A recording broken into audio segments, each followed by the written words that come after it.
seorang ulama dari Maroko, mimpi bertemu Nabi. Kisah yang terjadi di zaman kita ini. Nabi berkata kepadanya, pergilah kamu ke Mekah, temui Fulan bin Fulan. Beritahu dia bahwa dia adalah ahli surga. Malam kedua pun dia mimpi yang sama. Malam ketiga pun juga. 3 malam berturut-turut mimpi Nabi dengan pesan yang sama. Maka ulama Maroko ini pun mengumpulkan hartanya, perbekalannya untuk pergi ke Mekah. Sesampainya di Mekah, ia melakukan umroh, lalu menghubungi sahabat-sahabatnya para ulama Mekah untuk menanyakan orang yang dia cari.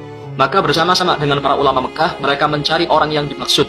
Dapat info, dia tinggal di daerah pelosok. Sesampainya di daerah yang dimaksud, para ulama ini bertanya kepada penduduk setempat, kau tahu rumah Fulan bin Fulan? Penduduk itu pun kaget. Kalian, para ulama, dengan pakaian terhormat, kalian orang-orang soleh, dengan penampilan alim seperti ini, mencari Fulan bin Fulan? Iya, memangnya kenapa? Kata ulama Maroko itu. Kalian akan tahu sendiri setelah bertemu dengan orangnya. Maka ditunjukkanlah rumah orang yang dimaksud.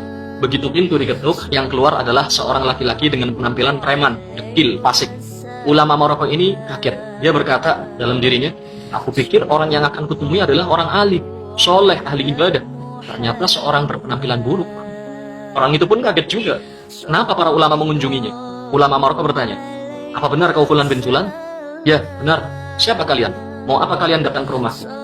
Ulama Maroko ini berkata, aku dari Maroko, datang jauh-jauh ke Mekah untuk mencarimu. Sebab ada pesan yang harus kusampaikan padamu. 3 malam berturut-turut aku bermimpi Rasulullah Shallallahu Alaihi Wasallam. Beliau berpesan, pergilah kamu ke Mekah, temui Fulan bin Fulan, beritahu dia bahwa dia ahli surga. Demi Allah, aku tak melebih-lebihkan apa yang beliau sampaikan ini. Orang ini pun menangis, menepuk-nepuk kepalanya, gak percaya. Aku ahli surga? Oh pasti bohong. Orang sepertiku tidak mungkin mendapat kabar seperti ini. Ulama Maroko ini mengatakan, wallahi, aku baru selesai umroh, gak mungkin aku dusta dalam kata-kataku. Orang itu pun terduduk lemas, dia menangis. Ulama Maroko berkata, demi Allah, apa amal perbuatan yang kau lakukan sampai kau dapat kabar gembira seperti ini? Dia pun menjawab, aku ini orang hina, orang paling rusak, paling bejat di kota ini. Aku selalu sembrono dalam sholat. Bertahun-tahun aku tak pernah ke Masjidil Haram, padahal aku tinggal dekat Ka'bah. Aku ini orang rusak, aku tidak punya amal apapun. Maka ditanya lagi, coba kau ingat-ingat lagi, mungkin kau punya amal yang kau lupakan. Maka orang ini mengingat-ingat, lalu dia katakan, iya, aku punya satu amal baik, dan cuma ini amal baik yang aku punya. Tidak ada amal soleh lain selain yang ini. Dulu, aku pernah punya seorang tetangga, dia mati. Dia meninggalkan istrinya menjanda dan anak-anaknya yatim. Saat itu aku bernazar, akan membagi 2 semua upahku. 1 untukku dan keluargaku, 1 lagi untuk janda tetanggaku dan anak-anaknya. Wallahi, dari semenjak itu sampai hari ini, aku masih terus membagi 2 upahku untuk keluargaku dan untuk mereka. Ulama Maroko berkata, ayo kita ke Masjidil Haram. Orang ini pun mandi, memakai pakaian terbaiknya, lalu pergi bersama para ulama ke Masjidil Haram untuk sholat berjamaah.